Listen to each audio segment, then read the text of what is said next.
Hello বন্ধুরা, তোমাদের সবাইকে মনুষাস ব্লগে স্বাগত। তো দেখতে পাচ্ছ আজকে আমরা আলুর জমিতে চলে এসেছি। আমাদের আলুগুলো মাশাআল্লাহ অনেক সুন্দর হয়েছে দেখো। আর ওই পাশে সরিষার ফুলগুলো ঝরে গেছে।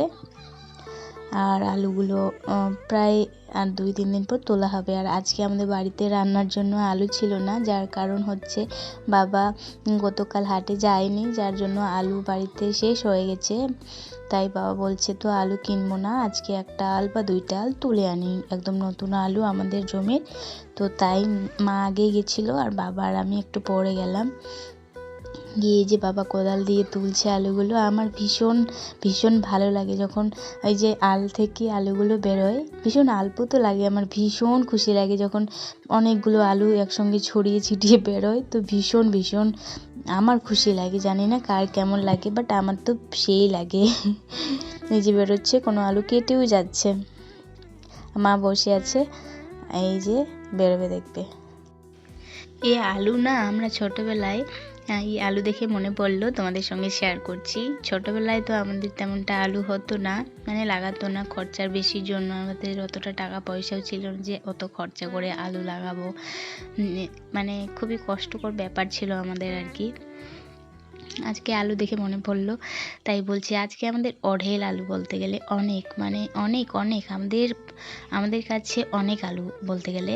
আর কয়েক বছর আগে যখন আমরা ছোট ছিলাম তখন আমি দিদি ভাই মানে অন্যের জমি থেকে আলু, ওই যে যখন লাঙল দিয়ে হাল বাইতো তখন তোমরা জানোই, তখন ওই হালের পিছনে পিছনে দৌড়াতাম। আর ওই যে আলুগুলো বেরোতো 1-2টা করে, ওগুলো তুলে নিয়ে আসতাম আর রান্না করার জন্য। কত কষ্টে দিন গেছে সত্যি, ভাবলেই অবাক লাগে।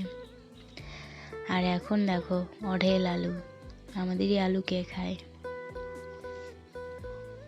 দেখতেই পাচ্ছ। ভীষণ ভীষণ মানে একটা সময় গেছে, মানে ভীষণ খারাপ সময় গেছে আমাদের। আর আলহামদুলিল্লাহ এখন অনেকটাই ভালো আছি, আগের তুলনায় তো অনেক অনেক আলহামদুলিল্লাহ অনেক ভালো রেখেছে আল্লাহ।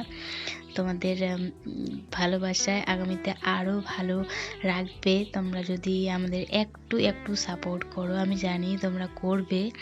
আর এই যে আমার মানহা সোনা, ও ফুল তুলছে, আমার সোনা ফুলটা ও নিজেই একটা কিউট ফুল আবার ফুল তুলতে গেছে। তো যাই হোক, এই যে আলুগুলো জমা করে রেখেছে। আর এই যে পুকুরটা দেখতে পাচ্ছ, পুকুরটা কোনো সময় ভরা থাকে আবার কখনো খালি করে দেয়, দেখতে পাচ্ছ। হয়তো মাছ ধরবে যার জন্য পুকুরটা একটু খালি করে দিয়েছে, দেখো ভর্তি জল ছিল শুকিয়ে দিয়েছে। আর এই যে আমাদের গাছের মুড়াগুলো সব আদিবাসী সাঁওতাল মেয়েগুলো তুলে নিয়ে যাচ্ছে কুড়াল দিয়ে খুঁড়ে খুঁড়ে। আর দেখো পুকুরটার চারপাশটায় জানি না শুকাবে কি না, হয়তো শুকাতে পারে, কারণ একবার খুব শুকিয়ে দিয়েছিল, মানে এক ফোঁটা জল ছিল না পুকুরের মধ্যে। তো আলু তোলা আমাদের প্রায় শেষ। নিজে বাবা আলুগুলো বাছছে আর মা খাচ্ছিল ভুজিয়া, কারণ ওটা মানহার জন্য নানু নিয়ে এসেছিলো, মানে আমার বাবা। তো খুব ঝাল, মানে ওর পক্ষে খুব ঝাল, তাই মাকে দিলাম আমি যে নাও তুমি খাও। তো মা বসে বসে ভুজিয়াটা খাচ্ছিল।